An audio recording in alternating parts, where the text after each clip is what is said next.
Hi friends, நம்ம தனுஷ் எழுதி இயக்கி நடிச்சிருக்கிற இட்லி கடைன்ற படம் எப்படி இருக்குன்னு பார்ப்போம். இதோட கதையில ஒரு மல்டி மில்லியனரோட பெண்ணை இன்னும் கொஞ்ச நாள்ல முருகன் கல்யாணம் பண்ணிக்க போறாரு. அந்த நேரத்துல ஊர்ல அப்பா இறந்துட உடனே ஊருக்கு கிளம்பி போறாரு. அங்க அப்பாவோட இட்லி கடைன்னா அவ்வளோ ஃபேமஸ்.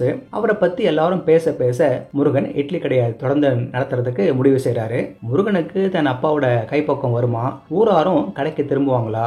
அப்படியே முருகனை எப்படியாவது நசுக்கணும்னு முரட்டுத்தனமா இருக்கிற அந்த மல்டி மில்லியனரோட ஈகோயிஸ்டிக் மகனை சமாளிக்க முடியுமான்னு தெரிய வரதுதான் இதோட மீதி கதை. பட ஆரம்பத்திலேயே தனுஷ் தான் சின்ன வயசுல சந்திச்ச இடம் மனுஷங்களை அடிப்படையாக கொண்டு பின்னப்பட்டதுதான் இதோட கதைன்னு சொல்லிடுறாரு. அதனால கதை ஒரே சென்டிமெண்ட்ஸ் நோஸ்டாலஜியான்னு இருக்க போறதுன்னு கிளியர் ஆயிடுது. ஆனா அதுலயே முழுக வச்சிருவாங்கன்னு நினைக்கல. தப்பான விஷயம் இல்ல, என்ன கதை கொஞ்சம் போக போக ப்ரெடிக்டபிளா மாறிடுது. ஃபர்ஸ்ட் ஹாஃப்ல இந்த bus send off Seenu, Arun விஜயோட இன்ட்ரோ, கண்ணுக்குட்டி சீனுன்னு நிறைய எக்ஸலண்டான தருணங்க இருக்கு.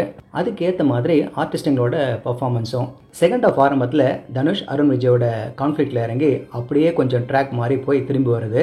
இங்கே தான் நம்ம கவனம் கொஞ்சம் சதுரும். கேரக்டருங்களில் இப்படி ஒரு அப்பா அம்மா இருக்கிறதுக்கு கொடுத்து வச்சிருக்கணுன்ற மாதிரியா ராஜ்கிரண், கீதா கைலாசம். ராஜ்கிரண் இட்லி மேக்கிங்கில் அப்படியே தெய்வீகமாக தெரிகிறாரு. இதில் தனுஷுக்கும் நித்யா மேனனுக்கும் லவ் டெவலப் ஆகிற விதத்தை குறிப்பிட்டு சொல்லணும். நல்லா வந்திருக்கு. இதுக்கெல்லாம் பக்கபலமாக ஜிவியோட மியூசிக் இருக்கு. எமோஷனல் சீன் ஆகட்டும், ஆக்ஷன் ஆகட்டும் நல்லா எலிவேட் பண்ணி கொடுத்துருக்காரு. என்ன சுகம் சாங், நல்ல மெலோடி. மெசேஜ் சொல்றேன்னு அப்பா அம்மா உயிரோடு இருக்கும் போது நல்லபடியா பாத்துங்கன்னு நமக்கு புரிய வைக்கிறது ஓகே.